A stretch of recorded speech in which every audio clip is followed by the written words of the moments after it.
Materi yang pertama, kita akan membahas pengertian teks prosedur. Teks prosedur adalah teks yang berisi cara, tujuan untuk membuat atau melakukan sesuatu hal dengan langkah demi langkah yang tepat secara berurutan, sehingga menghasilkan suatu tujuan yang diinginkan. Teks prosedur biasanya terdapat pada tulisan yang mengandung cara, tips atau tutorial melakukan langkah tertentu. Contoh, misalnya ketika kamu sedang mencari tulisan cara memutihkan wajah melalui internet. Nah, pada teks tulisan tersebut akan ada cara atau langkah bagaimana memutihkan wajah, sehingga menghasilkan wajah yang putih, bersih seperti yang kamu inginkan. Berikutnya tujuan teks prosedur. Seperti namanya, prosedur. Teks prosedur bertujuan untuk memudahkan pembaca maupun mendengar agar dapat mengikuti langkah atau perintah dari isi teks, yang tujuannya akhirnya bisa sesuai keinginan pembaca maupun pendengar. Misalnya, kalian ingin mencari cara membuat blog di Blogspot atau di internet. Pasti kalian akan menjumpai teks yang di situ terdapat langkah-langkah cara membuat blog. Nah, di sini tujuan dari teks itu agar si pembaca atau pendengar dapat membuat blog sesuai dengan keinginan pendengar atau pembaca. Struktur teks prosedur. Yang pertama, tujuan. Tujuan pada teks prosedur adalah pengantar umum sebagai penanda apa yang akan dibuat atau dilakukan dan motivasi dalam melakukannya. Struktur teks yang kedua yaitu langkah-langkah.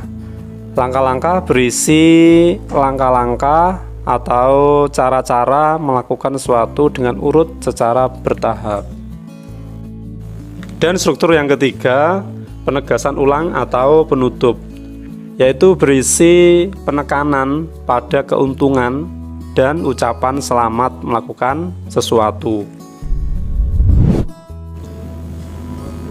Adapun ciri-ciri teks prosedur, yaitu yang pertama menggunakan pola kalimat perintah atau imperatif. Kalimat perintah merupakan kalimat yang mengandung makna meminta atau memerintah seseorang untuk melakukan sesuatu.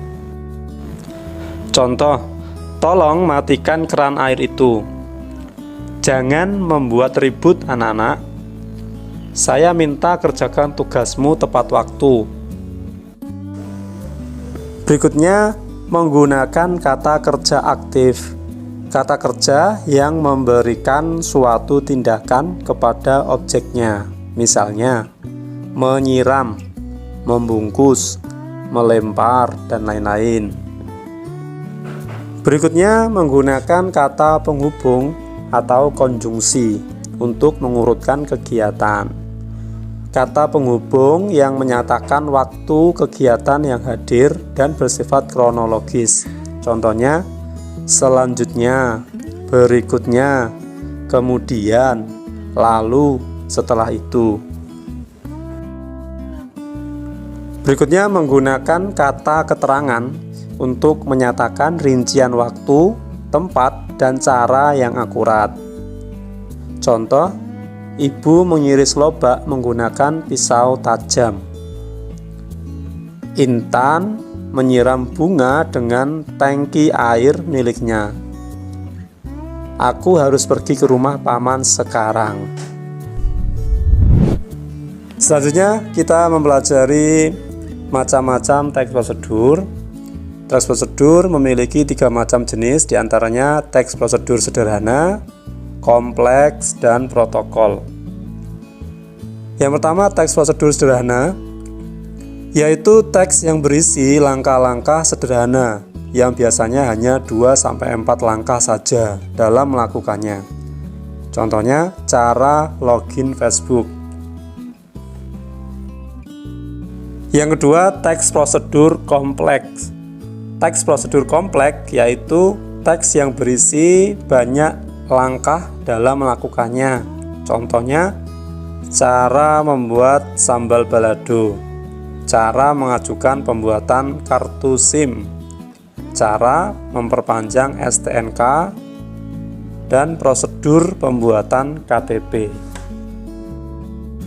Dan yang ketiga, teks prosedur protokol.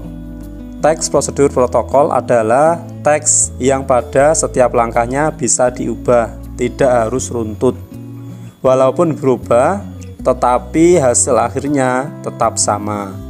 Misalnya, ketika kita memasak mie instan, kita bisa merebus mie dengan bumbunya langsung.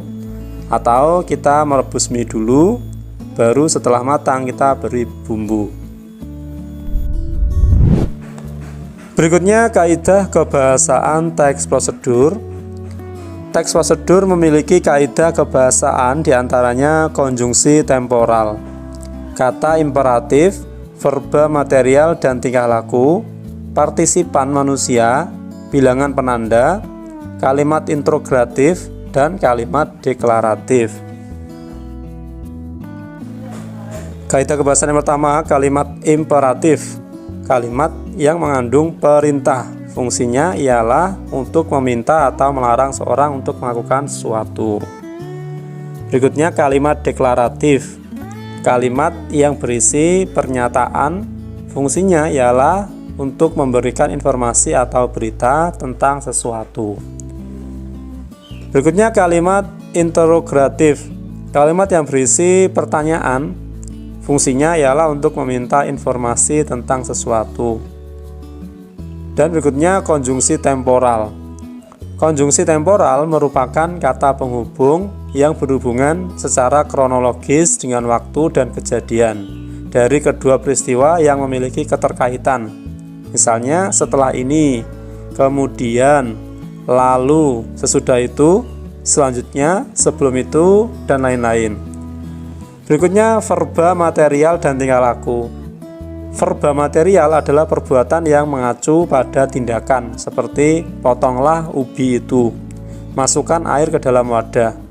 Sedangkan verba tingkah laku adalah perbuatan yang mengacu pada tindakan berdasarkan ungkapan, seperti tunggu kira-kira 5 menit, tunggu sampai matang, tetap mempertahankannya, dan lain-lain. Berikutnya partisipan manusia. Partisipan manusia adalah mempartisipasikan atau mengikutsertakan manusia dalam tulisan tersebut untuk membantu langkah-langkahnya. Dan berikutnya bilangan penanda. Bilangan penanda adalah bilangan yang mengurutkan langkah-langkah pada tulisannya. Berikutnya unsur kebahasaan teks prosedur. Yang pertama, banyak menggunakan kata kerja perintah. Kata kerja imperatif dibentuk oleh akhiran kan, i, dan partikel la. Contohnya, perhatikan, pastikan, tunjukkan, ceritakan, hindari, jadilah. Yang kedua, banyak menggunakan kata-kata teknis yang berkaitan dengan topik yang dibahas. Apabila teks tersebut berkenaan dengan masalah komunikasi, akan digunakan istilah komunikasi pula. Misalnya, tanya jawab, kontak mata, wawancara, verbal, nonverbal, bahasa tubuh, dan negosiasi. Yang ketiga, banyak menggunakan konjungsi dan partikel yang bermakna penambahan, seperti selain itu, pun, kemudian, selanjutnya, oleh karena itu, lalu, setelah itu, dan di samping itu.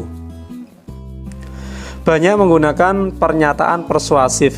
Berikut adalah contoh kalimatnya. Penggunaan bahasa yang baik juga menjadi keharusan. Singkatnya, akan lebih baik bila kita mampu menampilkan sikap yang antusias, verbal maupun non-verbal.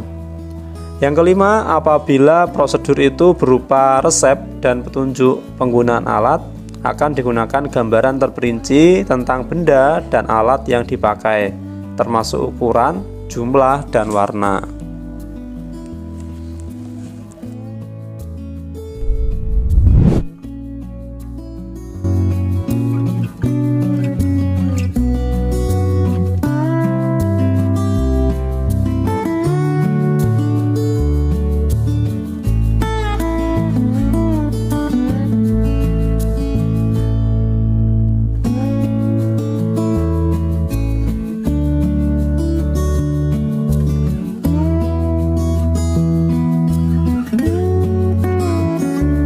Nah, itu tadi materi teks prosedur yang dapat saya sampaikan.